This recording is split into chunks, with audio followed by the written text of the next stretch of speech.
before we get started, just to make sure. Can we bring it up on front here? No. Jennifer, can you bring the ladies that are out there in?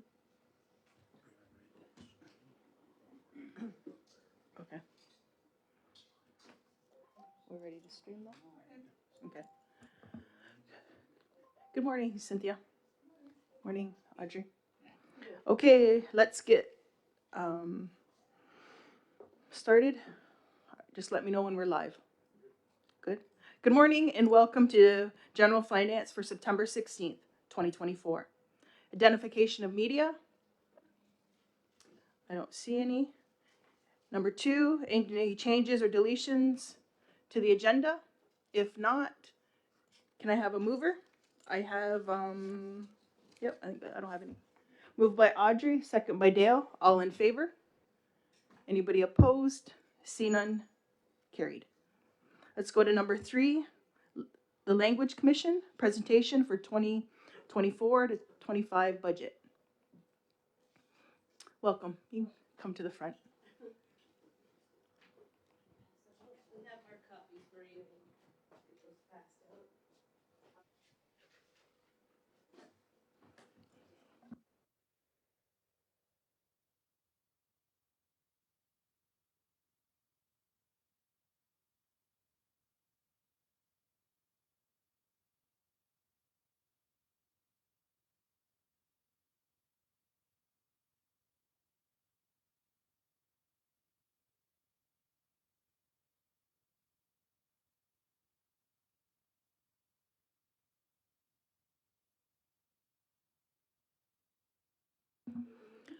Okay. Can you use your mic? Go ahead. Is your mic working? Did you push it? Oh, There we no, go. I didn't. Okay, Okay. sorry about that. The light was on, but oh well. Scandal Seguego.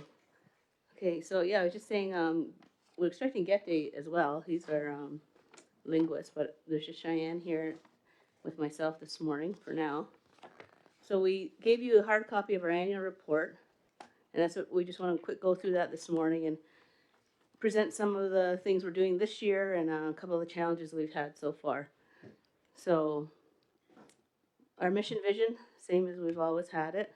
We looked at it this past year. We had a planning session about possibility of changing it, but so far we're keeping it the same. And this was on the right, the picture that I don't know if we're following along on this page here. Page 4, right. That was from our what was that event called? Our March 30th. Yeah, the March 31st Indigenous Languages Day. Indigenous Languages Day, right? March 30th. We had a big crowd that time, so that was good to see. I think it was over 200 people. Yeah, at least 200 people came by that day. So in terms of other activity highlights on page 5, we have our OAG meetings, which stands for Ongohome Advisory. I forget what the G stands for. Group. That was such a challenging acronym, but that was with the LLTF, and that group sort of is kind of on the back burner right now. We just have regular monthly staff meetings. We ensure anything's the team needs to raise or any challenges that people are facing. We deal with them at that level. We had our Community Awareness Week last year. We had a lot of people out for that one as well. And we had a meeting with Brock University. They actually were one of our what's that called? Like donation? They gave us a good donation this year. Hold on, I gotta deal with this contraption here. It's beeping. 2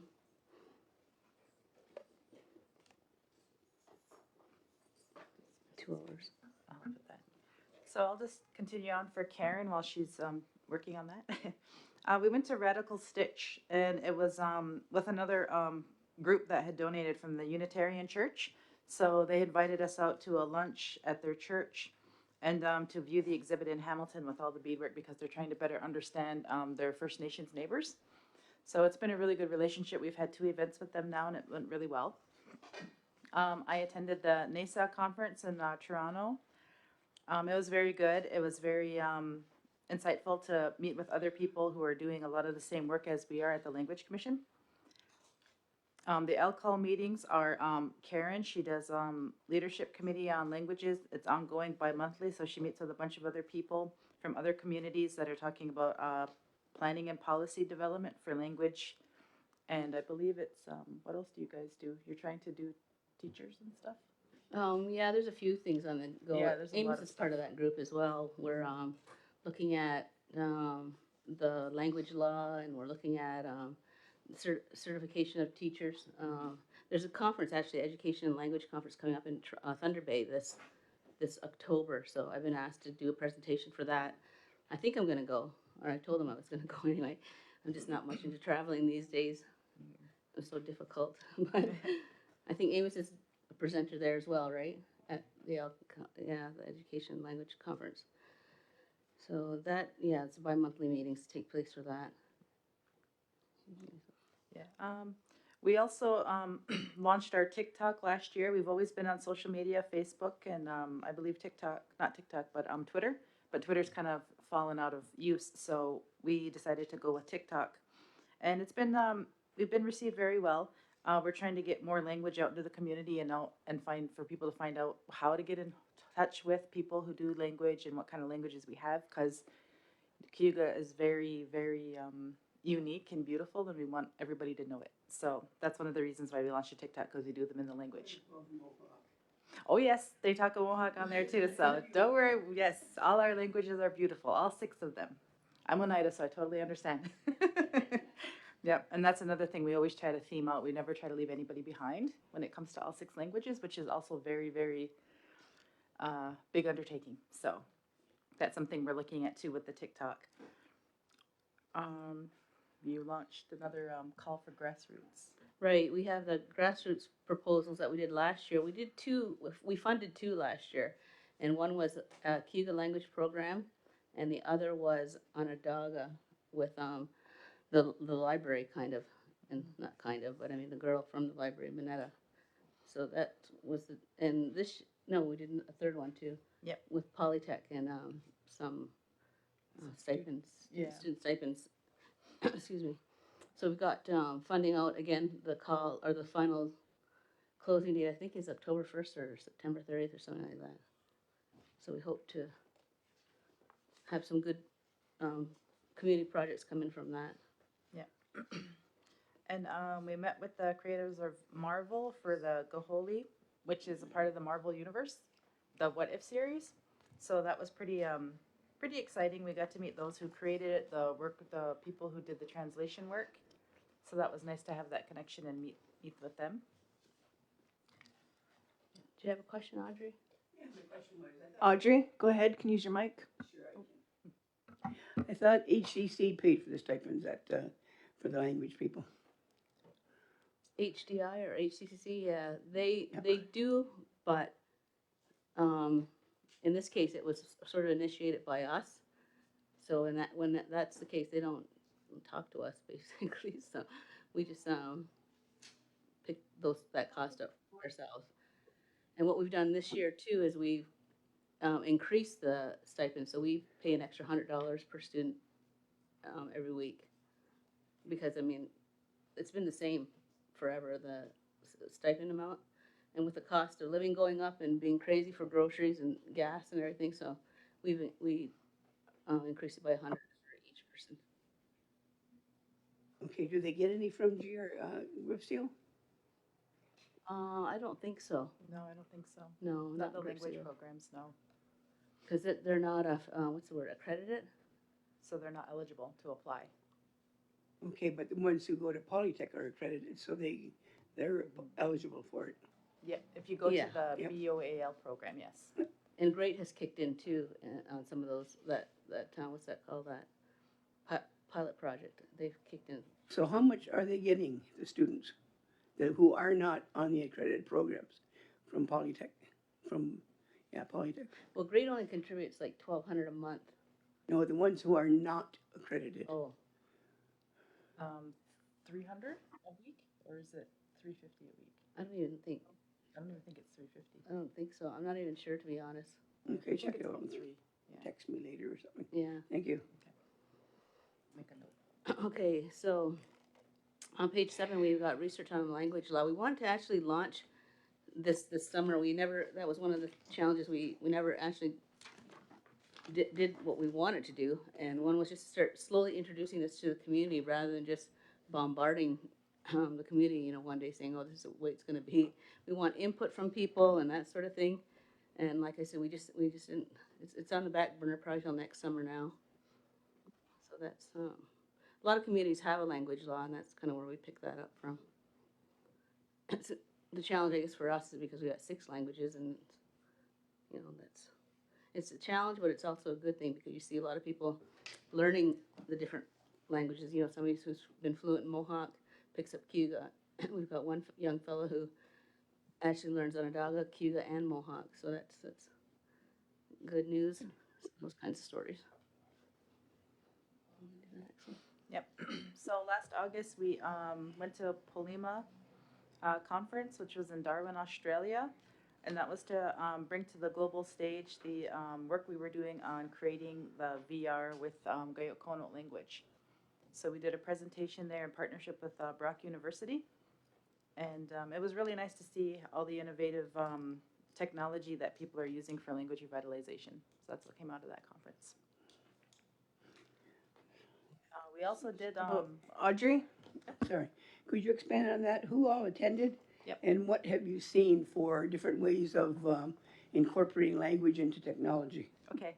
Yes. So there was one board member that went, which was Brandon Martin, and then myself, and then 2 people from the Brock University, which was Stanley Henry, and what was her name?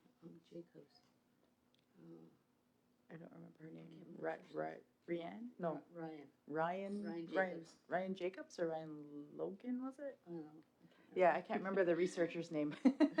Yeah, because she's not a part of the project anymore. She wants to do finishing her degree.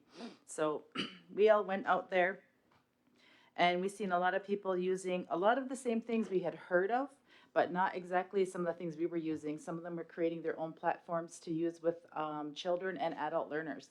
So that was kind of good too, to see that there wasn't really just one base that they were covering. They were kind of covering adults and children, because some worked in education for elementary schools, and then some were working with adult language learners. So some of the things that came out was like things like Kahoot, different well-known technologies now that people have to use for games. It's mostly games that they were really focusing on. Some were using, what was that one that I really liked? It had something to do with earbud. But it was kind of the same thing, only you learned by repetitive learning. So you would kind of go so far, and then if you'd get stuck, you'd go back and then re-go through the whole thing again through all the words or the sentences you were learning. So then it would really get embedded in your head. So those are pretty good. And I also found out that us as Ungohonwe people, like in the Haudenosaunee communities, we are actually very forward when it comes to a lot of these technologies and using things and really trying a lot of things, because we've kind of been there, done that. That was one amazing thing I found when we got there, because a lot of these people are just now coming into it. They're just now creating their orthographies, because a lot of them were the Aborigines from Australia, and they hadn't even had anything written down, whereas we had started working on that with Rich Henry back in the 60s and 70s that had started for us here. So it's not exactly like we're really far either. It's only been 50 years or so. But the fact that people are still just coming into it like that was pretty amazing to see. Dale? Yeah, just a comment in regards to utilizing that technology, especially with young kids. It's amazing how much they pick up. And just as an example, my grandson, he was watching this, I think it's Peppa Pig or whatever, and they have that English accent, and he was talking like that. But it's amazing with that technology that you can utilize so much they learn. It's highly influential on them, Well, yeah, right? it's amazing. So I'm all in favor of supporting that, technology in relation to, but in particular the languages and everything. But man, those kids, they pick it up fast. Yeah, that was one of the reasons too why we wanted to participate in that Gaholi day where we met all the inventors. Actually, my husband's aunt is one of the ones who was doing the translation work, so we kind of got it in to check it out ahead of time. So that was pretty cool. But yeah, and again, it's just bringing the language to, you know, the world. Because how many people got like Marvel on Disney Plus? You can watch What If, you can watch it, you know, you can watch the Mohawk in there, you can watch, I think they have, what is it, Navajo? So it's amazing what we can do now. So just finding out what people were doing. This one was more kind of like teacher education based, but it was still really good to see what they all had to offer and what they were all working with. Because I see that we're doing that too across the board here. We had done a Onondaga pilot project online. It was all through Zoom, and that went really well. Some were community members from here, some were community members from Onondaga, so it was a nice mixture.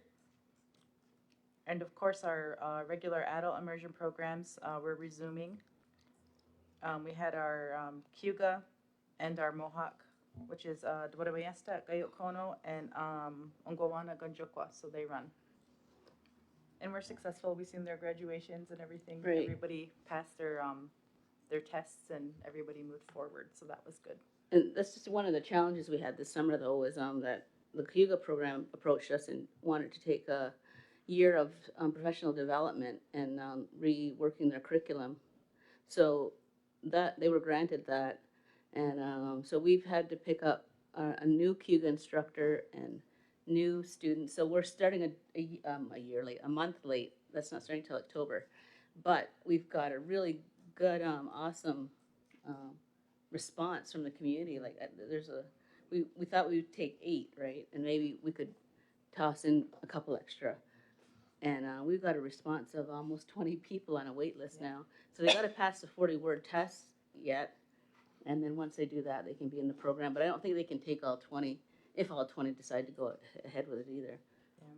There's only one instructor and a part-time co-instructor for that. Mm-hmm. We made some Seneca flip books this year, which we have the standard, you know, everyone looks those little pocket books. We've got Seneca done this year. And that's actually the girl that did it is the girl that's on page Page 3. 3, I think. Yeah, by her mission and vision. She's a graduate of Gowanio, yeah. And she Seneca. Yeah. So we'd like to bring her back, steal her back, I guess, down the road. This talked about our community language projects that we had. As I mentioned, one was on Cuga part-time program, and the other one was creating Onondaga recordings and stuff like that. So we had a lot of people talk about mental health and different things like that surrounding language and well-being. So we had had a Trenton University student who was a PhD candidate approach us and see what they could do to help contribute to the Language Commission. So we said, well, nobody's really got a lot of time to focus on the benefits of bilingualism so that we can present that if we ever needed to, or just if people in general want that information to see how it's good for you, how it's better for you. So they had created a short listing of literature reviews that talk about all the contributions that and positive impacts that being bilingual can have on an individual and how that makes them better as an individual and how that gives them a stronger base and start in life and things they want to pursue. So we have a small list going now, and we hope to add to it and polish it up so that it can be made available for community, but if not, people can have access to it now.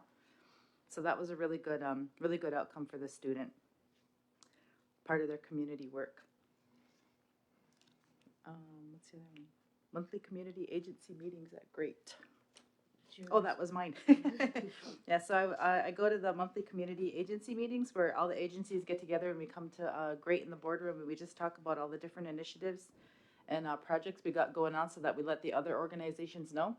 I really enjoy that meeting because we find out a lot of things that are happening in the community that sometimes you don't really see on Facebook or you don't see posted in the newspaper and things like that or on the radio, so that's pretty beneficial. And Oklahoma community approached us last spring, I think. They're one of the only other places where actually they don't even really speak Cuga anymore.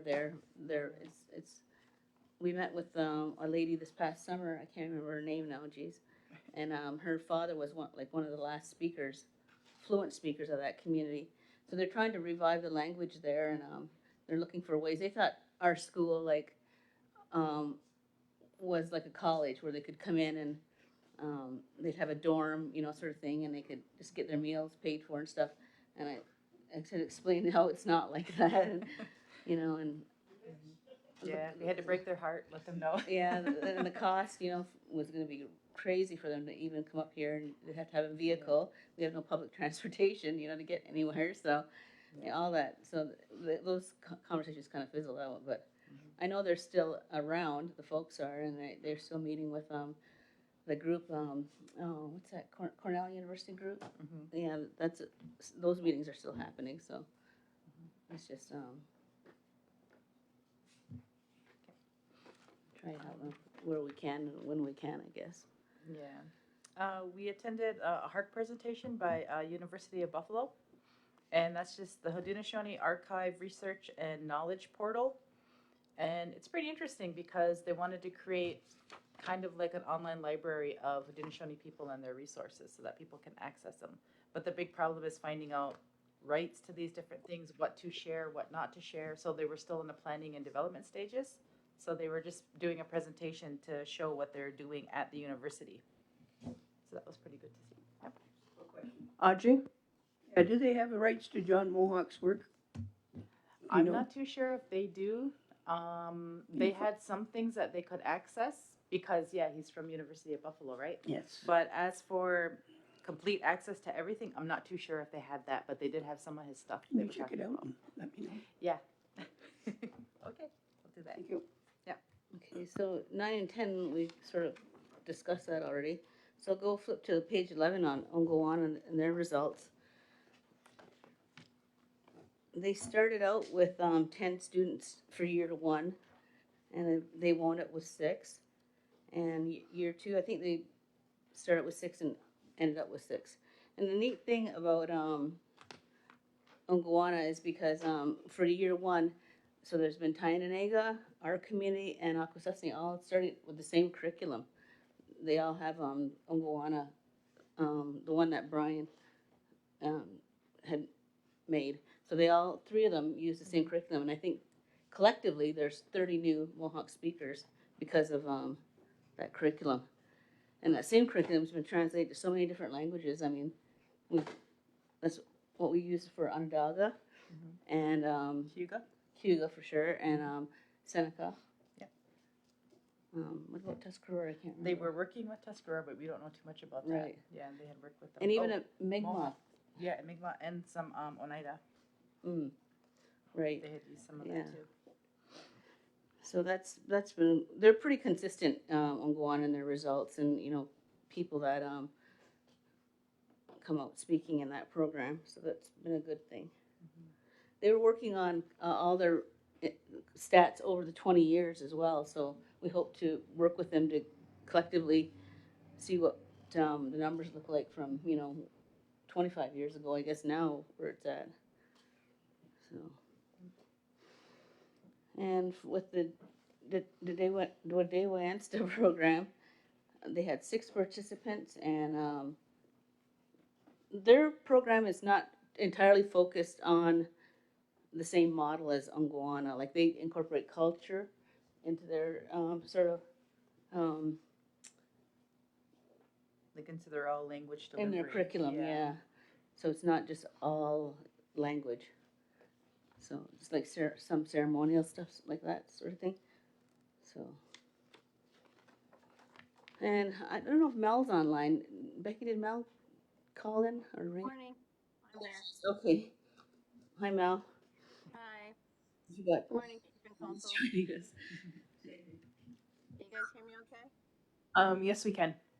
I'm just on page 13, Mel. This is our financial over the last year. Anyone have any questions on it, or Mel, did you want to take them through it? Okay, just a quick review of their P&L. Revenue, that includes like the finances from the Development Trust, the Community Trust, GRE, and donations that they get, and also elected council. They also get other revenue, and that's donations that Karen gets when she's talking to other organizations. The salaries are for all the um, teachers, the language commission, staff. Other big student stipends was a new expense as well, as Karen said. The cost of living, it was to help them a little bit. Also, consulting fees, that includes the communication officer, finance, marketing person, and that's it. I think the profit has, like the surplus, there is allocations for that as they're building relationships with other communities and learning to build, like what they said, the VR and other programs. Any questions? Everything else is pretty standard for any organization. Go ahead, Any Dale. questions? Yeah, that was my question when I was looking at your budget there and I seen your, just some of the, whether I'm nitpicking or not, but it says gross profit, but wouldn't that be gross, total income? Cause you got 1.275 million there for gross profit, and for me, profit is after all expenses, so just wording there on that. And my other question, I guess, is in salaries, because when I was looking at salaries, your revenue was 1.2 million, and your salaries was 708,000. And on your next page, you only had 3 employees.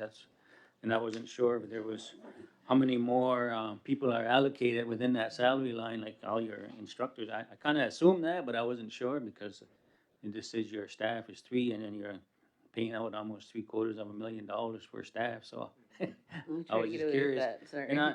And I was just wondering if there's more like an expense line item where like where the programs and services, like, because I noticed on your program expenses it's only 4,200, and materials is 1,500. I don't know if there would be more. I thought there'd be more expenses in relation to helping those programs and services in regards to the delivery of their actual immersion programs.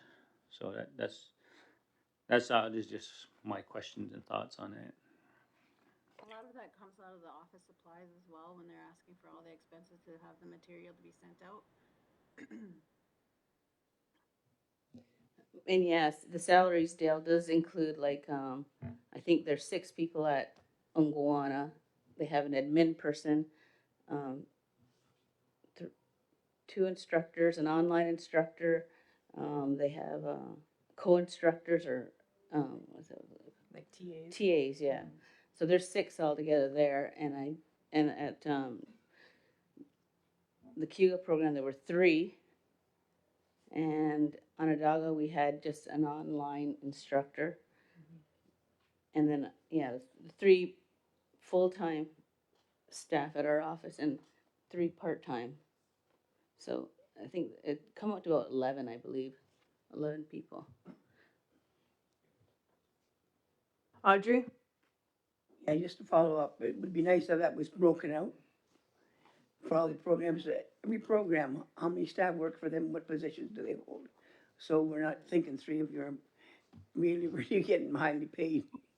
And that way it makes it a lot better, just whether your 3 salaries are together and then the rest of them are all program staff. You know, Melba? Yeah, I don't, think, I could have missed it, but I haven't heard about conversational. Is that not useful to learning the language and then possibly, for example, attending council and understanding part or a lot of what they're saying at the Longhouse in relation to business as well as ceremonies? Yeah, conversational gets covered within the grammatical phase of the course that they're doing. So part of that is understanding how to say me, you, him, her, him, her to it, her to him, her to them to them to the, like there's like about 14 different ways to say the basic anything in like Gayokono or Mohawk or anything like that. So by teaching the students how to properly interchange those helps increase their ability to talk properly. And from that point, they get taught different words. And then later on, the flow of how to actually talk is always being reiterated by the teachers. And part of that is also they're supposed to go out into the community and seek other people who can speak so that they can practice and hear how to properly converse with one another in the language. And again, yes, going to council or say attending ceremonies help with that a lot because then you hear the flow of how it's supposed to sound and how it's supposed to go. So yeah, it all plays a part in their curriculum. It's just we haven't actually like laid it all out for you and explained the details because that's a lot. And honestly, I only get part of it as well because I'm also in a course learning the grammar and things. So I'm just speaking from experience on how I know how that plays a part and how it all later on connects. But yes, most definitely the biggest part is you need to hear other fluent speakers or first language speakers speak the language so you know how it flows. I always myself get stuck with understanding. Can I say it this way or this way? Which way is proper? And then some say it doesn't matter. Follow up, Melba? Yes, just, um, I'm not sure, you said it's incorporated in the program. Yep. That's already in place. Do you have specific, would that be useful to have specific program for, Just conversational? like conversational. Yes. Yeah. Yeah. Well, this year we're planning on doing some online courses that are separate from the all year long day programs. So we want to do short little intervals of language like that, and we want to incorporate like basic, intermediate, and then more advanced level. So we want to do like your basics where you understand the words in the alphabet, and then from there we want to go into your basic conversation. So like what you said, people can start conversing with one another, even if it's very small. That's a big start. So that's what we want to look at this coming year is offering those aside from these programs too, because we need a lot of additional tools and a lot of additional classes and time to practice. So we figure those would be very helpful for people that want to learn. Follow up, Melba? It's just a little bit more. A lot of people aren't, possibly a lot of people aren't interested in the alphabet. They want to talk. They don't want to be teachers. Yes. They just want to talk to each other. And, I would think there must be a lot of those people. Yeah. So wondered why you don't Yeah. present that, because there are people in a community who are quite capable, as you've described today, of doing that in the evenings for groups of people. Thanks. Yeah. And to go with that a little bit more to help answer, one thing I've noticed from taking the BOAL program and coming from the immersion program from a long time ago, people now don't get that part about the alphabet. Like it sounds very simple. You're like, people don't need to know the alphabet. They do. Because we get a lot of people saying words such as it's Nenga, but they'll say Nate Gay or Nate Gan. They won't actually say the complete sound because they don't know how to properly make those sounds because they're slightly different than English. So it is very important from what I've seen and experienced that they do need to understand the sounds and the alphabet to help them with the accent and the diacritics and understanding all those different parts and when you're speaking the language, because those are very important because you can say something very different than what you're intending to say if you don't say it properly. Audrey? And then we'll wrap it up after Hazel. Yeah, I took a year from Uwana, and they did do conversation there. They taught you the alphabet, but as you learned that, you learned words with it. So if you learned all the food, then you were able to work with your partner, do fun ways of addressing food at the table if you were a family, and also you were tested on that as well. They would give you lines in Mohawk, and you had to answer in Mohawk. What did you have for breakfast? What are you cooking for dinner? That sort of stuff. So it's there, as well as I took the 2 years at Polytech. And the same thing there. They did a lot of conversational, introducing yourself, telling us all about yourself. And that was one of the things that you had to do when we had our final ceremony, is you had to tell all about yourself. Were you married? Did you have pets? What were your hopes and dreams? That sort of stuff. So it is there, and it is in the language, and I know and that's Mohawk. I can only speak for that one, but I really enjoyed it. Hope to keep Hazel? practicing it.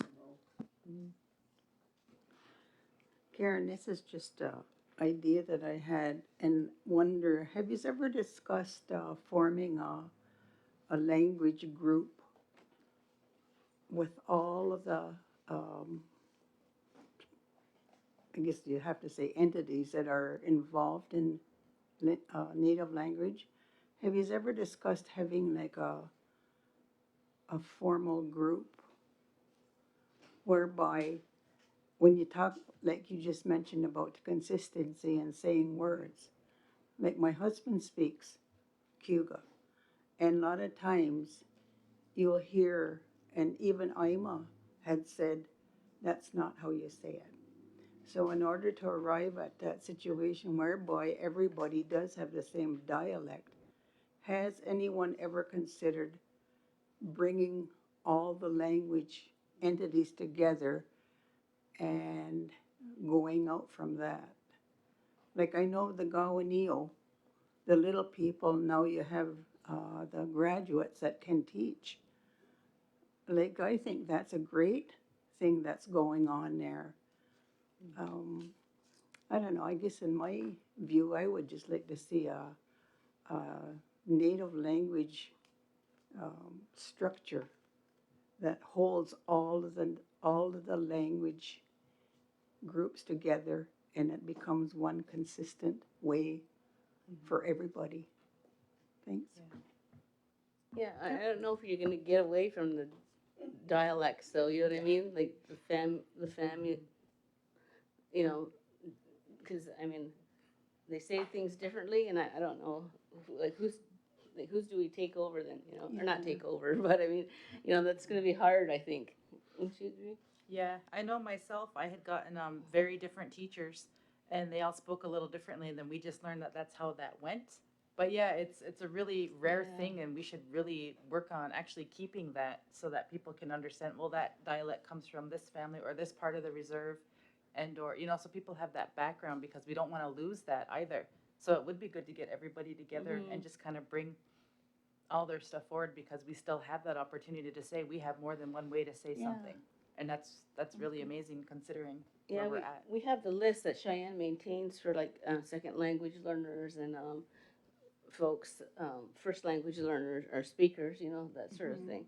So, but yeah, we've never really considered bringing all all the together. speakers Yeah. together. So, Because a lot of them are like what you're saying, they're older, right? Some of them, like, you know, they're not exactly young go-getters anymore. But if anybody knows of anybody, they would like to, you know, shoot us an email and let them know if anybody that wants to be involved even in some way, shape, or form with language or revitalization, or just be made aware of things that are happening, definitely give us a call or their information. That would be great, because that's a lot of the hard work too, is finding our elder speakers. There's a lot out there that aren't in the language game, but they just know how to talk and speak. See, So where are they? I We'd like to get it to in get a hold here of them. because when we hear Amos talk at some of the functions, that's really great. I love to hear that, Amos. And I think just along is what Dale was saying, because I know in some of the schools they only get it, you know, once a week, or the language or whatever, and some of our children go off reserve, so they're not able to see the language or hear the language.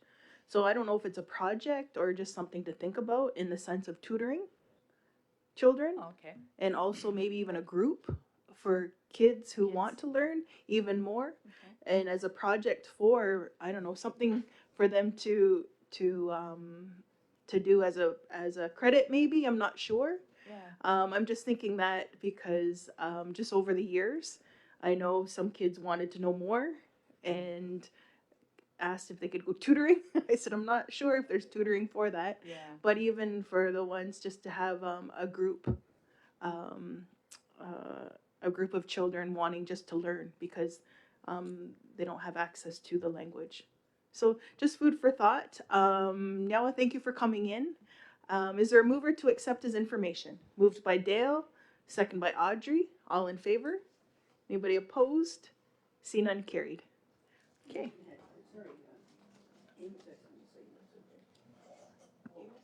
Go ahead, Amos. I just wanted to remind us that even English is tough to manage in this community. Even we have accents, we have dialects, even of English in this community. If you hear different people speak, and so we go through the same thing with our languages, you know, and even it took, 1,000 years to get English to where we're here now, the way we speak it. It took all that time for English to be changed and to be written. So we're going through the same thing in our infancy, in developing the orthography and the writing systems. We're just now going through those growing pains as well, as much as English and French went through it. So I mean, we got to remember that. And the other thing is, you got to remember that our Oklahoma languages are more sophisticated than those languages because, for instance, they only have 6 pronouns, and we have 12 and 14, depending on the condition. So that's how sophisticated our language is. You can't just say they. You have to know the gender, and you can't just say we. You got to know how many we are. Is it all we mixed gender? Or whereas in English and French, you just say we, right? So that's how sophisticated the language is. And the other thing is it's polysynthetic, which means you can put the verb and nouns separately for emphasis. So that's what happens with our languages. It's really sophisticated. It's probably one of the most difficult languages to learn in the world. And I guess, and the other thing is, that the research coming out on bilingualism tells us that not just our languages, but any language in the world, that those people who carry more than one language are more intelligent. So that tells us what we should be doing here, right? Having all our students have the opportunity to become bilingual or trilingual or quadrilingual, like our ancestor did. All those folks who were here before us, they spoke 4 or 5 of our languages plus English. So that's why they had a different kind of demeanor, I would say. Anyway, that's just my research. Thank you. Yes, thank you for sharing that, Amos. And again, thank you for coming in, and have a great day. Thank you. Okay, let's go to number 4, adoption of general finance meetings for August 19th. Minutes? Is that what I said? Oh, meetings, sorry. Minutes. Sorry, Dale, minutes. For August 19th, 2024. Is there a mover? Moved by Carrie, is there a seconder?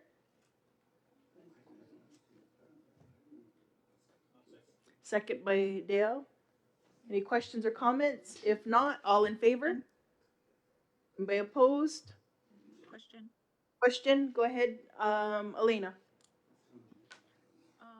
This was the meeting where we approved for the dental trailer. I wondered if there was an update on that, Nathan?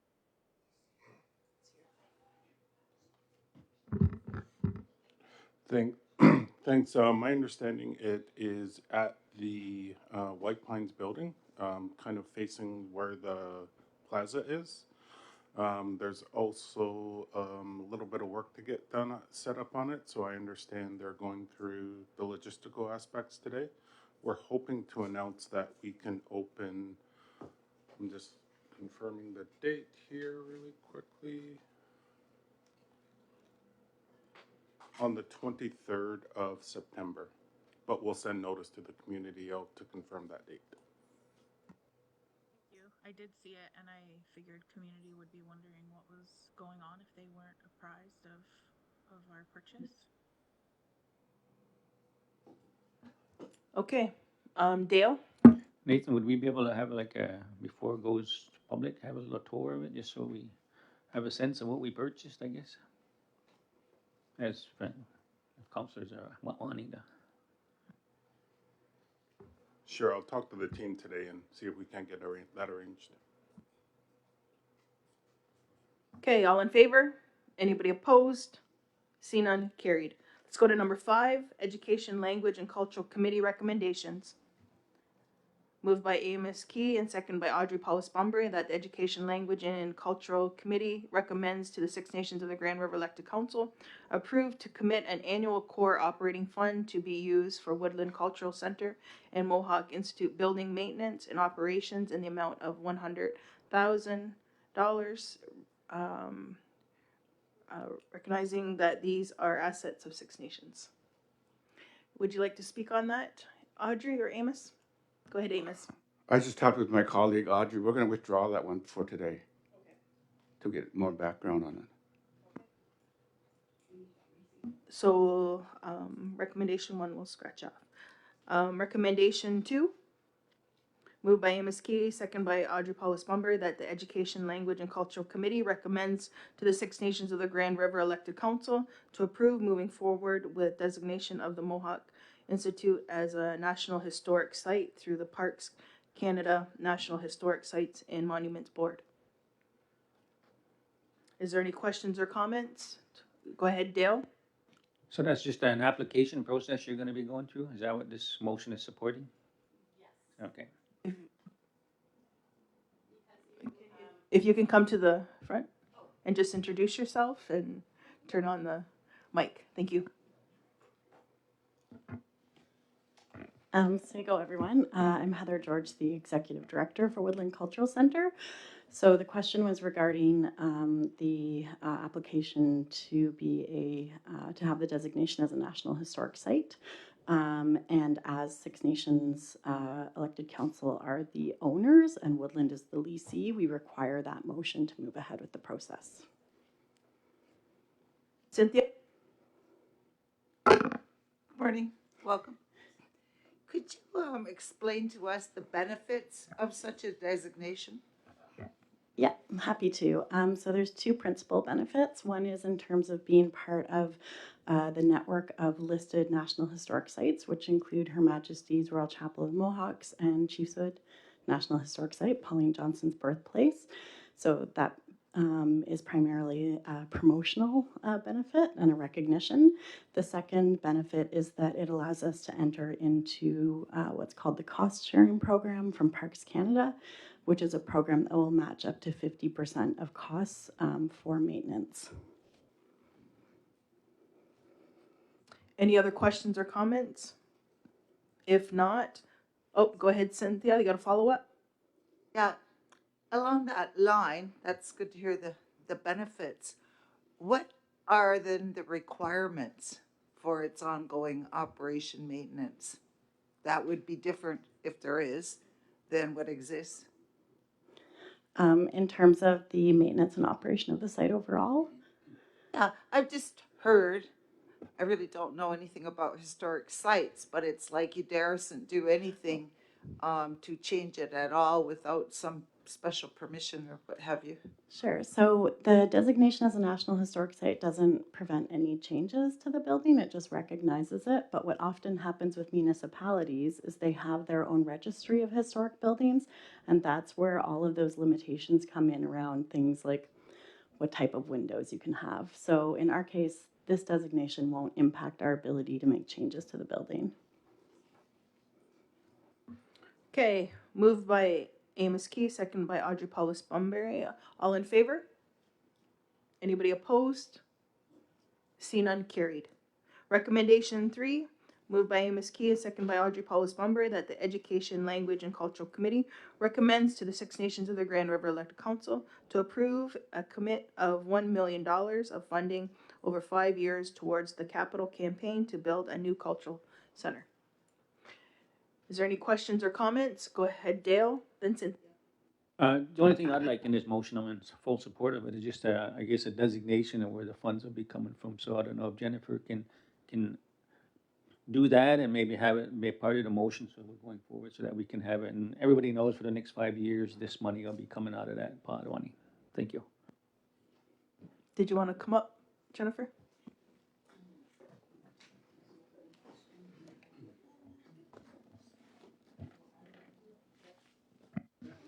Thank you, Dale. That was actually part of the feedback that I provided in the agenda review late last week. With the committees sending in the information when it impacts finance, I've been talking to the secretaries about advising me so that I can be prepared with that information. So if we're looking at a $1 million commit over 5 years, that'd be $200,000 per year. The most obvious one would be to use OF and LP funds, and we could commit that in our annual budgets for the next 5 years, along with the other initiatives that we've annualized.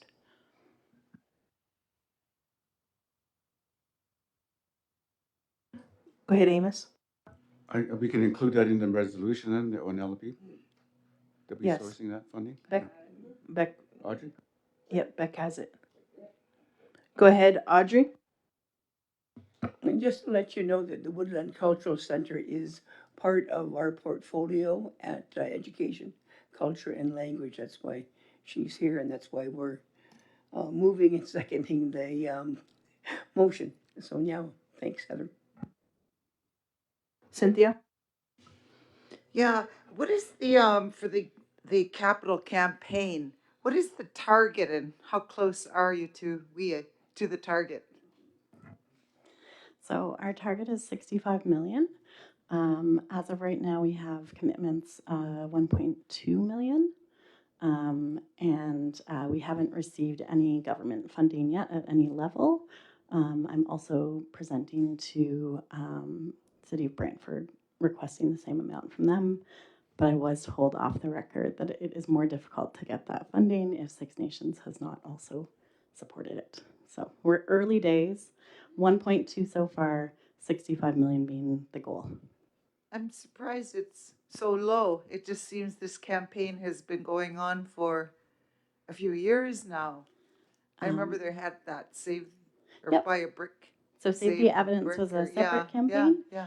So Is that it was the same goal though? No? So Save the Evidence was for the restoration of the 1903 building. So we raised about, in total, by the time we're done, $25 million. And that's specifically focused on the residential school. And now we're looking at the, I guess what we would call the cultural center building, where our museums and galleries and collection are housed, which is the 1954 building, those classrooms and gymnasium, and just falling apart. Thanks for that clarification. I thought, my lord, this is going on a while and that's it. Okay, thank you. All in favor? Anybody opposed? Seen none, carried. Waive second reading on recommendation 2 and 3. Moved by Amos, second by Audrey. All in favor? Anybody opposed? Seen none, carried. Okay. Yeah. Have a great day. Number 6, Wealth and Economy Committee recommendations. This has came back. Dean said he'd be wanting to go. So is there a mover for Dean to go? Yep. Go ahead, Helen. Questioning what is the World Indigenous Forum for and what benefit it's going to bring to us. This was already, yeah, we can talk about it. Go ahead, Greg. Yeah, because as you know, we'll be looking to expand our economic development projects as well. We're looking across the border and also in other areas. We've actually been looked. Other countries actually have approached us on different times. So it's always good to see how other even First Nations will be there, as well as other from Canada and the United States. So it's also good to see if relationships can be built across the border as well as internationally. So it's actually a first time for us. So it's something that we can look into and do some research in terms of where we can actually expand our revenues. As you know, the government funding is pretty static. Doesn't increase much, even though our needs do. And of course, we're always looking for our own source revenue and avenues to find ways that we can expand our economic development. Cynthia?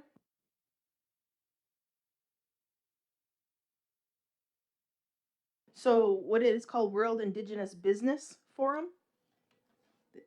Business is, again, missed there. You good? Melba? So Dean has decided to go to the forum in Albuquerque, New Mexico, and moved by Elena. I'm moved by Melba. Elena, are you still seconding that? Are you okay with that?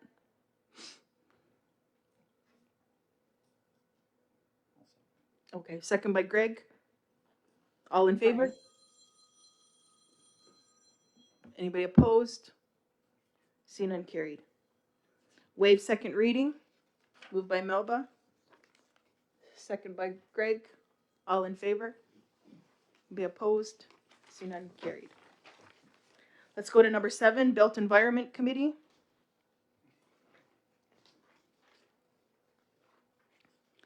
Whereas the Hydro One policy offers on reserve contracts to First Nation. See the typo? First Nations. Therefore, Public Works will accept and complete for December 2024. Go ahead, Dale, you want to speak to this? Yeah, this is a contract. I know the dollar amount's not much, and usually within Mike or even Nathan's authority level, but I guess the Hydro One, they actually want the motion from council, so that's why we're asking for the resolution to support that project for Public Works to do that work. So that's why it says, therefore be resolved that Six Nations of the Grand River Council approves Six Nations Public Works to accept the Hydro One brushing contract in an amount of $7,125.86 to be completed at the Glebes and Onondaga Transmission Corridor. So that's the resolution. I move on it. Moved by Dale, second by Cynthia. All in favor? Anybody opposed? See none, carried. Waive second reading. Moved by Dale, second by Cynthia. All in favor? Anybody opposed? See none, carried. We have recommendation 2. Go ahead, Dale.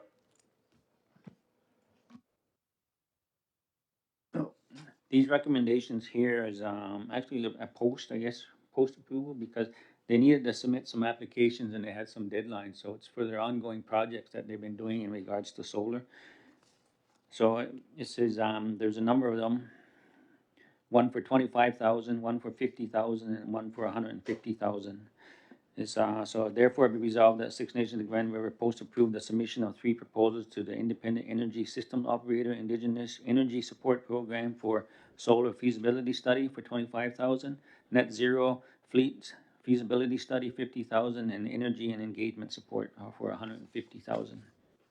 So that's the motion, is to support those applications that have gone in. So I'll move on it. Moved. Are you second? Is there a seconder? And then questions? I will. Question by Elena. Cynthia, question. Yeah, I recall, it seemed quite a few years ago already. Six Nations, I believe I read it here somewhere. We do have energy use. We did an energy use study, did we not? Yeah, a while back, I know with the Development Corporation, they had started this a while back, and then I guess over time it just migrated over to Public Works. So now Public Works has been moving forward with all of those projects to keep it ongoing in relation to how I know I think it's a province, Nathan, that has made that goal of net zero by, is it 2050? Yeah. Or 2030. I know there's steps in there, it's 2030 and 2050. There's goals they want to meet. So part of this project is to see how Six Nations can become a part of that project, to look at doing some studies on how we can get to that point, I guess, of net zero in regards to as it is with fossil fuels. So what can we do to help reduce those? And I know one of the questions I raised at even at the committee meeting was looking at people's homes to be more energy efficient with their windows and doors and how they're built. And if you have a better fit building, I guess it would have less energy costs. So that was one of the goals as well, is to see what can be done in relation to, so that it can hit the grassroots people. What do I need to do to help reach this goal of net zero in relation to emissions? Follow up, Cynthia? Yeah, thanks. It just seemed to me, it has been a while since we've had this review and energy plan, but I tend to get impatient. I'm an impatient person, that's why. And the community as well. That is, we are asked to fill out a multi-number of surveys throughout the course of the year, which if I have access to it, I fill them out. But I think what makes a lot of folks somewhat impatient is like, what are the results?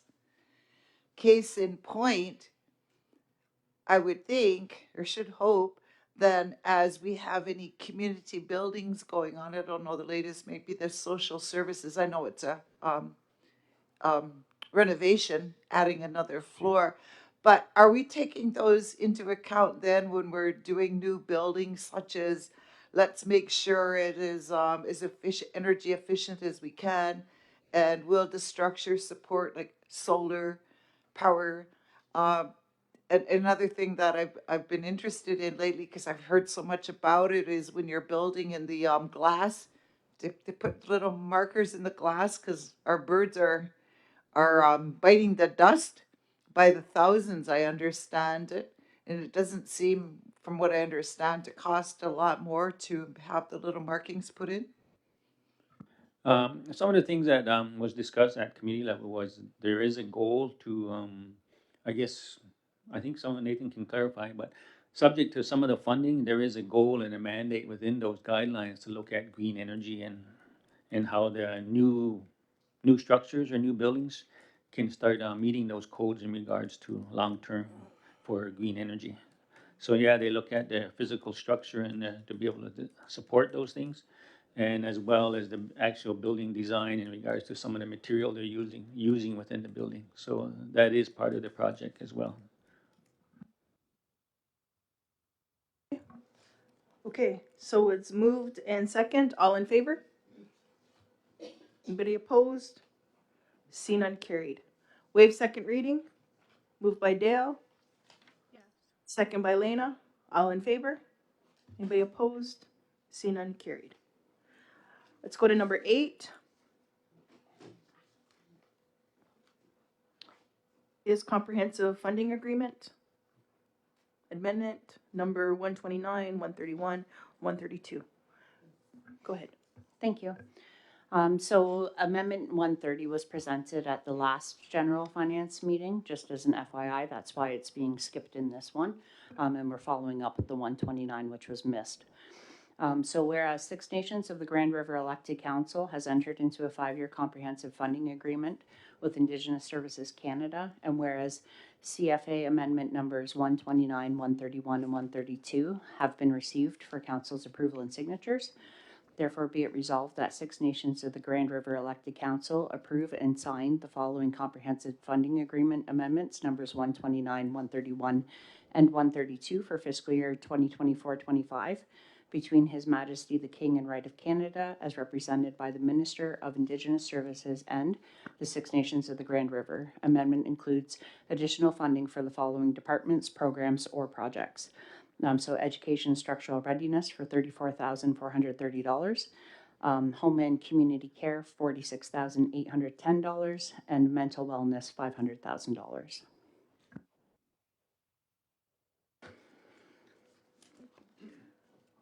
Okay, is there a mover? Moved by Dale. Seconder? Are you seconding it?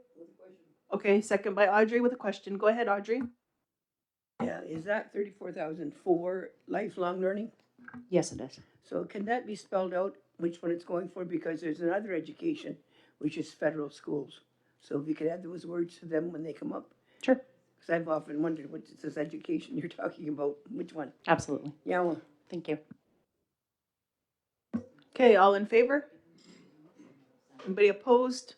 See none carried. Waive second reading. Moved by Dale. Second by Amos. All in favor? Anybody opposed? See none carried. Number 9, CRA authority. Thank you. So this item is to remove the access of former personnel that have the CRA authority for our finance for the Six Nations of the Grand River file, and to add new onto there. So whereas Six Nations of the Grand River Elected Council Finance Department requires access to Canada Revenue accounts online to conduct business, and whereas the current list representatives for Six Nations of the Grand River are no longer valid and new representatives are required, therefore be it resolved that Six Nations of the Grand River Elected Council approve that the following personnel are authorized representatives of the Six Nations of the Grand River and will have access to confidential information from Canada Revenue.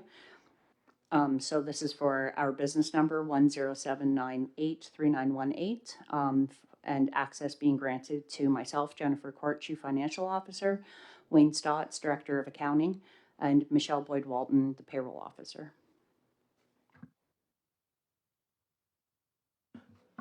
Okay, is there a mover? Moved by Cynthia, second by Melba. Are you reading the other part? Yeah, sorry, there's also a second piece to that. So there's also a CRA file for, it was for social services. So therefore be it resolved that the following personnel is an authorized representative of the Six Nations Social Services for business number 140618885. And that one is to grant myself access, Jennifer Court, Chief Financial Officer. Okay, so for those two, was moved by Cynthia, second by Melba. All in favor? Anybody opposed? See none, carried. Waive second reading, moved by Cynthia, second by Melba. All in favor? Be opposed? See none, carried. Let's go to number 10, social services, child care centers repairs. Therefore, it be resolved that Six Nations of the Grand River Elected Council approve to sole source the identified projects in column 4 in the amount of $809,809, that was $549.78 to KL and Martin Group with funding from Grand River Employment and Training. The cost to administer this project is not included in the project and will be covered by general operating costs. Do you want to speak to this? Is there anything? Yeah, it's, what's the rationale for Oh, so? just, sorry, hang on a second. Sorry, Cynthia. Arliss, do you have anything to say regarding this before? Good morning, everyone. Just that we had submitted a, through the Aboriginal Head Start, which is part of our funding, federally, to do, a minor capital repairs and maintenance project to look at all of the condition of the buildings. So we submitted the proposal and received the amount back for the repairs in the amount of a little over $1 million. And part of it is the structural piece that needs to be done, which is about a little over $800,000. So that's what we want to assign to the sole source for KL Martin to do that.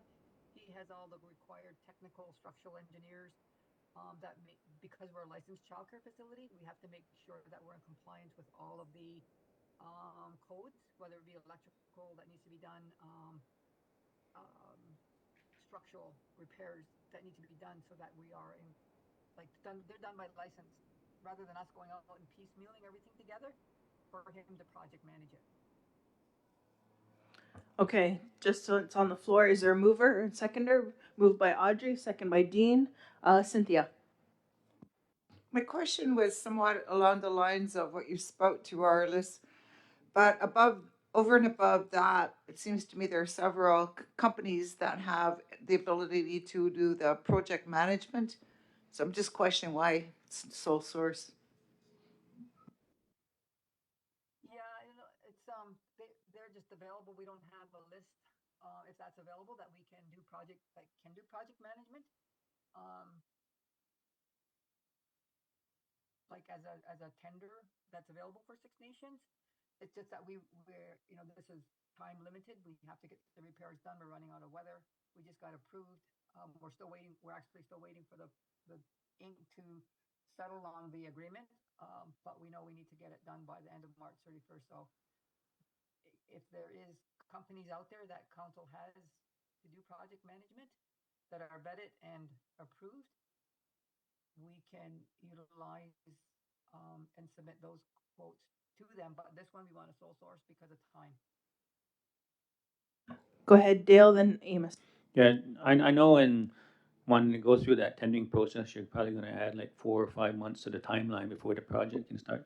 But I guess my only question is that KL Martin Group, I don't know if that's his name of his company or has he changed? I thought it was KL Martin and Associates. I didn't know if that, just to clarify for the record, that's all, if that's the proper wording. We can find that out because I know he does have the three companies: First Nations Technical Services, First Nations, or KL Martin and Associates, and the other one, the group. Okay, so you'll find that and we'll make the changes. Go ahead, Amos. That's who the extra work will be in agreement with, would be which company he responds back to. Yeah, just mine's going along same as Dale. What we're trying to do here? in that sentence, it says for repairs for existing childcare centers and family gatherings. So are we repairing family gatherings? What does that mean? There was, we sourced funds from, is for 3 buildings, 25 Bicentennial Trail, um, 18 Stonebridge Circle, and 1790, First Line, which operates as family gatherings. And family gatherings is also part of Stonebridge, services. So there's a number of projects that are dedicated to each of those 3 sites encompassed in this one agreement. Perhaps you So should, family gatherings is 1790 and part of Stonebridge. just for clarity, then we should put family gathering sites instead of just trying to repair a family gathering. Yeah, that's all. Did you get that, Beck? Yep. Okay, with the changes. So moved by Audrey, second by Dean? Yep. No, no. No? Yeah. Yeah, Dean seconded. Yeah, all in favor? Anybody opposed? See none carried. Waive second reading. Moved by Audrey, second by Dean. All in favor? Anybody opposed? See none carried. Let's go to number 11. Therefore, be resolved that the Six Nations of the Grand River Elected Council pass a resolution for Ontario Woodland Association to complete the administrative process. Go ahead, Nathan. Yeah, so council, the reason this is here is there was a motion passed to accept the work being done within this project, and it is good work. But we just need to ensure that some of those administrative processes are understood because it is quite cumbersome in terms of the work from our staff level to be included in that. And we also wanted to make sure that any of those other administrative aspects like ethics is being followed in this. So it's just a motion to ensure that at the end of the day, the Ontario Woodlot Association understands that, you know, our staff are our staff, not their staff, in doing a lot of this work. So that's where we're coming from, just to make sure that we go through the proper steps administratively as well. Cynthia? Yeah, it's kind of fuzzy to my way of thinking. Is there anything we couldn't add to there for the Ontario Woodlot Association to complete the administrative process? It begs for more words, like such as, or which includes, or something that's very vague. I would add through the research ethics process. Can I follow up? Go ahead. I remember quite a few months ago, actually, it might even been last fall. Remember there was something about this Ontario woodlot came to council and it was in conjunction and we were asking was the environment aware? Is this the same project?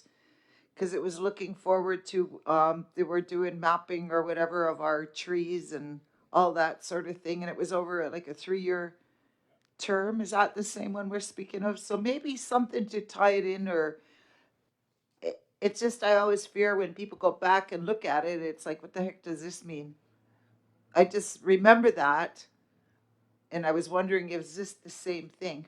So if we could add something to make it a little clearer what exactly it is. Yeah, we should probably add the original motion to the first whereas, just to provide that context, and then to direct through the administrative process as well as ethics. Go ahead, Dale. Yeah, a couple things. I know this resolution actually come through our department, so maybe it would have been good to bring it back to our department so we can talk about it first before it got to the council table here. But like, I know when we first initiated this process and the discussion, that's why I was I guess, a little puzzled in regards to the administrative process, because I know when we first looked at this and had our discussion with the group, I know one of the things that we were or was required was to have access to, I guess, individuals to be able to, and that would have been through lands membership, to be able to get names and look contact information to reach out to them to allow these people to have access just to go onto their property and primarily their bush lot, so that they can go in and create this database. And once they collect all that data, then it became, I guess they were going to create like a 3D visual thing. And I think it's in the Dropbox. If you look at that proposal, and right at the end there, it has all the a sample of what can be produced. So I'm not sure, I guess, Nathan, in regards to the what process, in regards to administrative process that they're looking at, because I guess my understanding was just to have access through land membership to contact and reach out to different people, whether it's through land membership office or even doing a little public notice to get people to respond so that they can have access. So I wasn't sure if there's other departments are getting involved or what. That's, I wasn't sure what was going No. on here, so. The what's going on here is these individuals are just calling our staff and providing absolutely no context to what they want, what they do, or where they're going to go.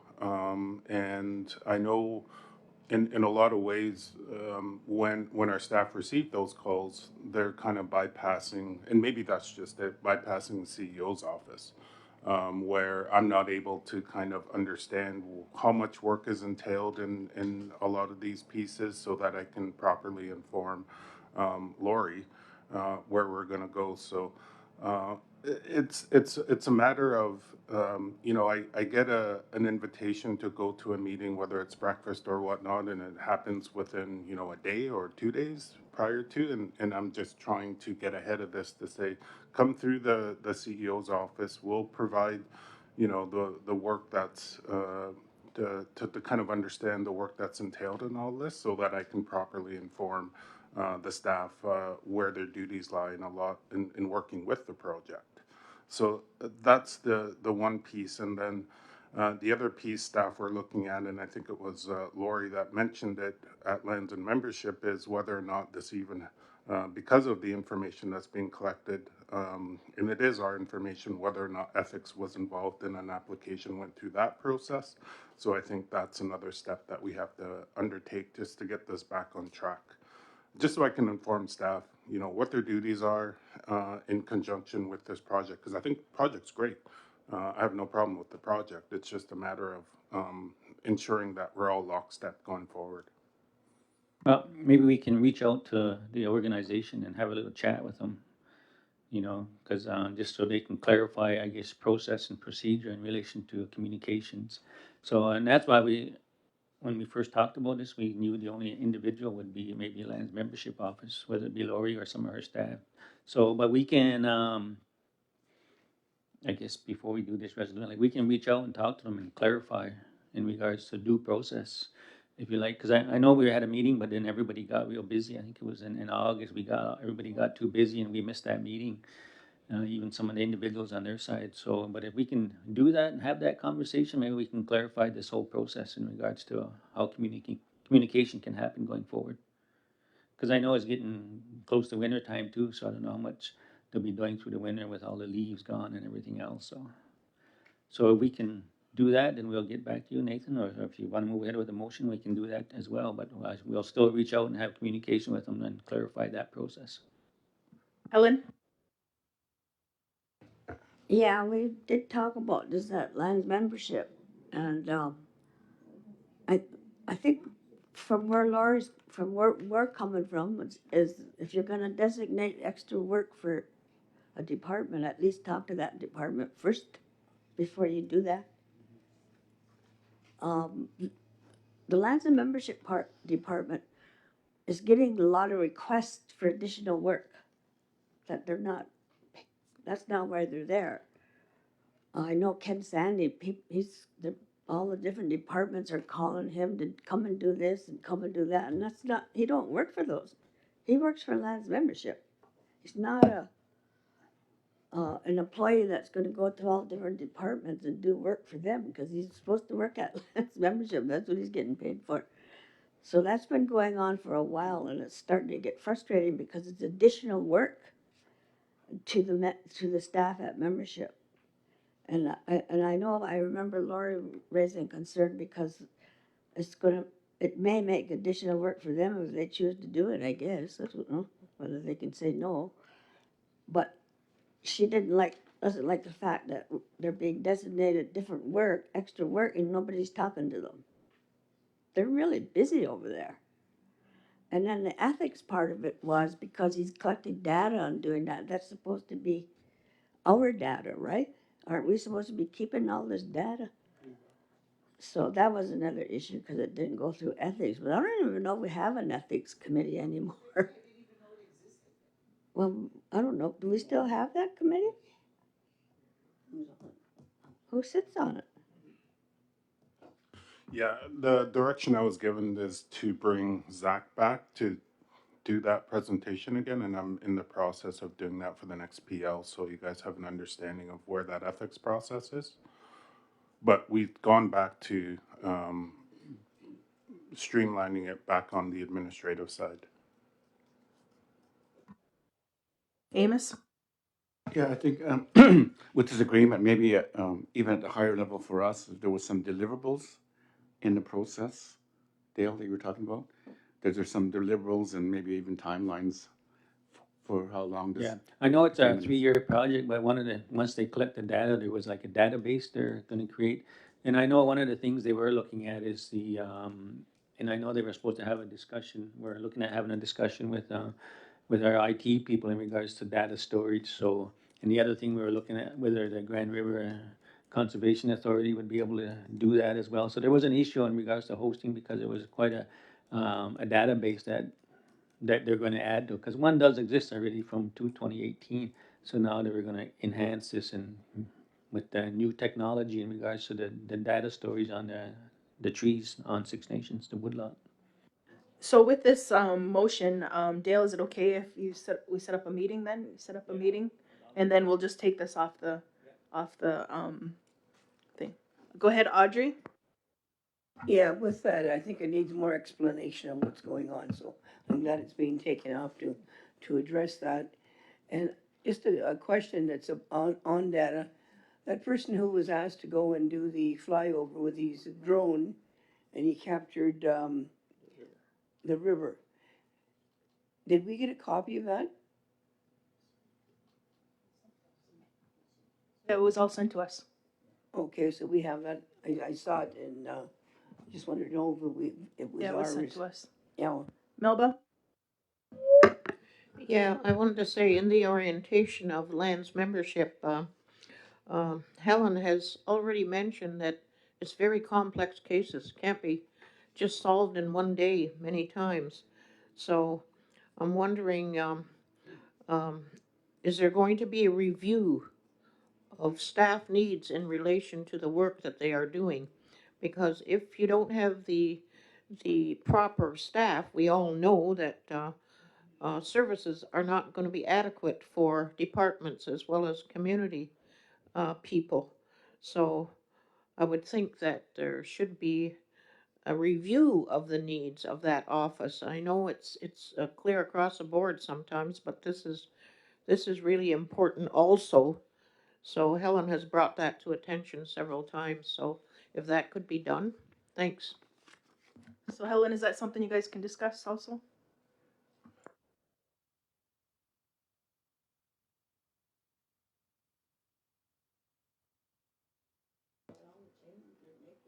Can you use your mic? I think when she was here not too long ago, she was telling us all the changes they're making and people they're hiring. Problem with them is they don't have no space. They, they could use 2 or 3 more people, but they don't have the space. And then, like I said with Ken Sandy, he's the only person, he's the only person that does what he does. That's why I call the Lands membership people experts, because they're the only people that do the work that they do. And he's busy at Lands membership. And then when they ask him to go, department calls and say, like health or somebody come and do this, this, and this. He goes, but it's taken away from his work. So, I can ask. We can talk about it at committee. I'll discuss it. But And to see what it would look it's like. just a matter of space. Even if she needs to hire more people, there's no space. Amos, then we'll move on to number 12. Yeah, that's why I suggested we might have a mechanism for hearings for some of to take it off their plate and their fingers pointed at them as, carrying all this weight for the community. I don't know whether we could establish a commission or something to have, especially on membership, people who are challenging us on membership. There's even a thing on a weekend on Facebook, somebody was raising the question about someone built accidentally, I guess, on their property, and now these people are trying to find out where do they go to have that adjudicated or discussed. So that would be something that this this hearing group or this commission could listen to and try to help disarm it, I guess, because certainly people are going to start pointing fingers at Lori and is it Kevin about they're just doing their job, right? But who's overseeing all of that would be us, I guess, or a commission of us. So I'm just wondering whether, especially with the membership coming down too, like people challenging, like that one where the husband vouched for his wife, and now she's an ex-wife. Now he's trying to recant her membership, and yet somebody else also vouched for them, right, as required. So they're all culpable in fraud.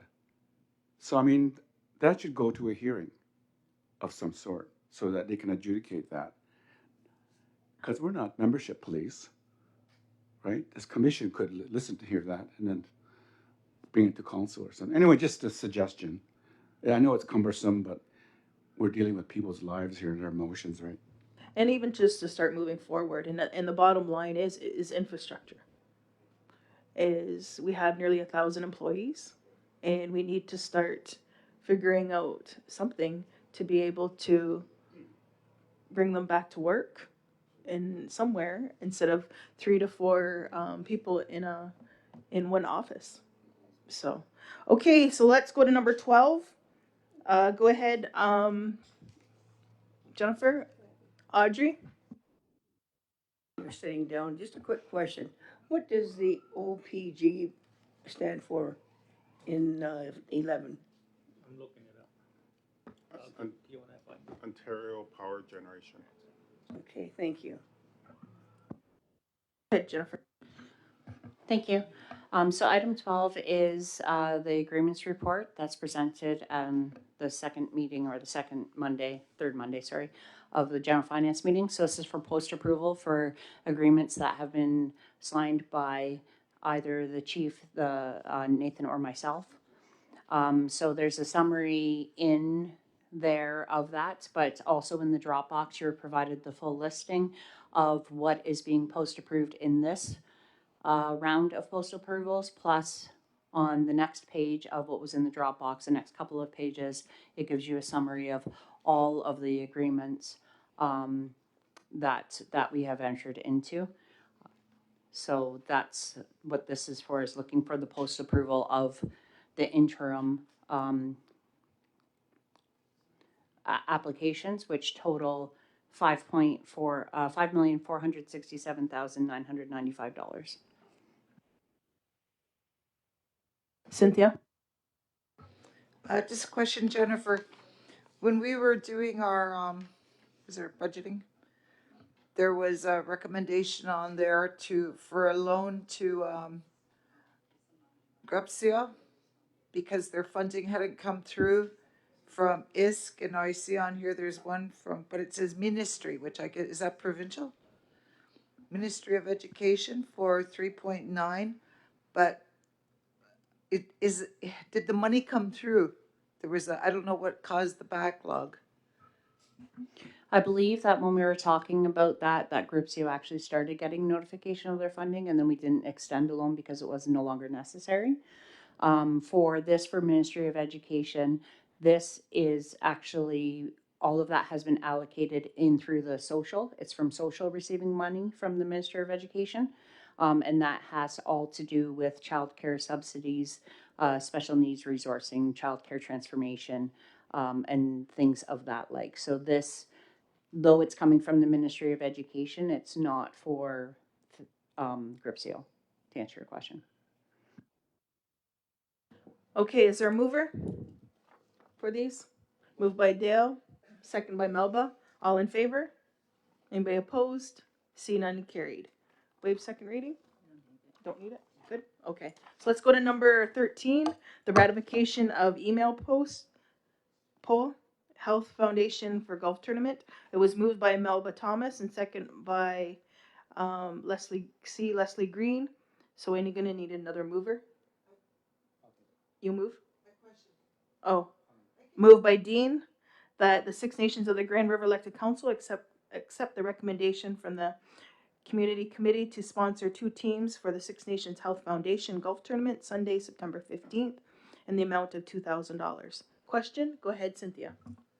Yeah, the Six Nations Health Foundation.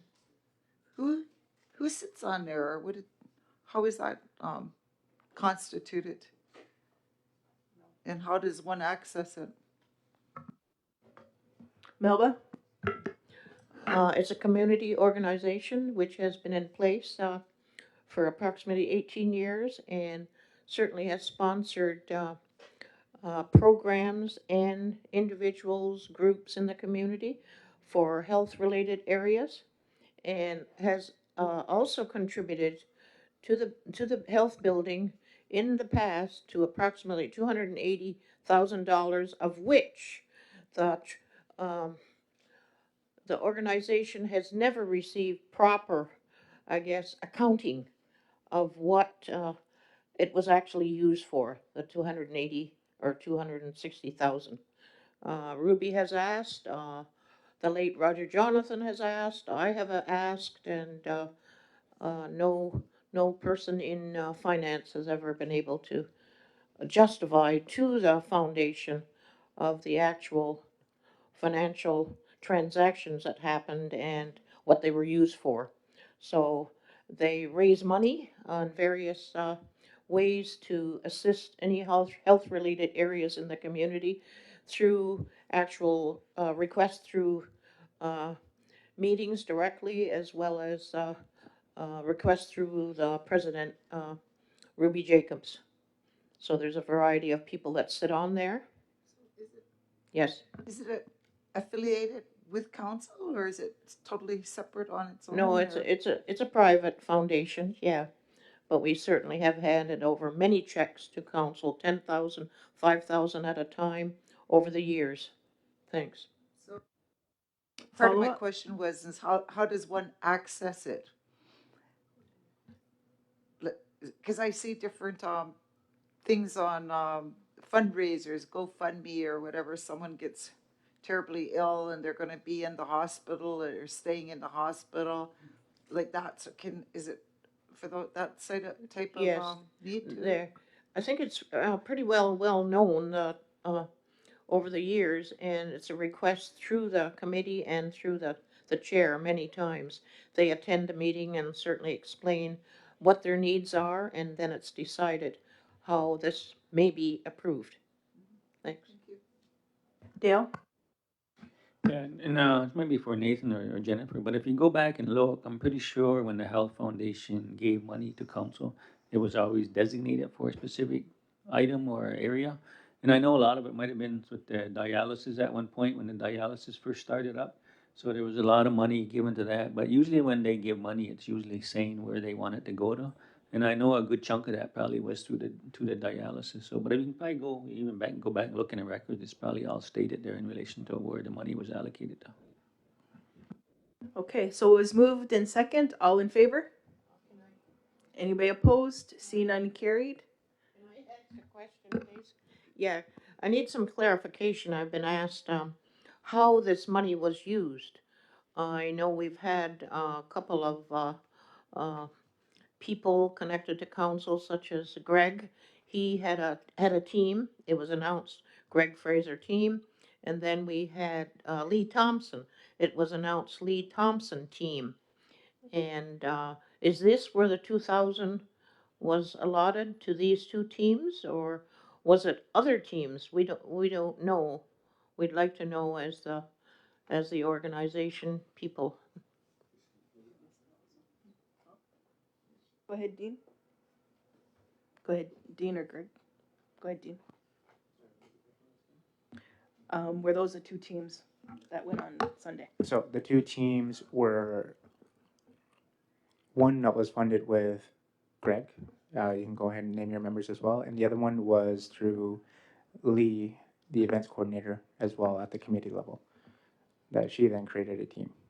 As for all the members in the team, at the time, I don't know all the members, but Lee can clarify on those ones. Go ahead, Greg. Go ahead, Greg. Yeah, actually it was a very good, well-attended event. And thank you, Melba, for all that advocacy that you did. A lot of that was very good. We did have the opportunity to promote the hospice as well. We had the most of the funding of that event would be going towards the hospice, which was very good. It was well received. It was a beautiful day, and we were able to present the conceptual picture of the hospice, and a lot of good commentary was done during that day. Yeah, we did ask to, or we were asked to see if we could supply 2 teams funding for the event. And of course, it was kind of a last minute thing, so that's why we asked to staff if they could supply some golfers for that team, for those 2 teams. So it was a basic 2-team request, and then we filled in the teams as we went along. And it actually was very well received. So I believe that, council sponsored those 2 teams. One was, and then a call went out to golfers, so we filled them for those 2 teams. But again, Melba, thank you very much for that day. It was a beautiful day. Yep, go ahead. Just to follow up, yeah, there was no objections who the teams would be, just clarification. And I might add that Greg was very generous. He won a huge quilt, which was worth thousands of dollars, and donated it back. So we really appreciate that too. And Lee's team also placed in some category. I think it was the women's. So it was very successful that way, that the 2 teams certainly contributed. Thanks. Waive second reading on this. Moved by Dean, second by Amos. All in favor? Anybody opposed? See none, carried. Okay, that ends for the open for general finance. Thank you for joining us today, and have a great rest of your day. Let's take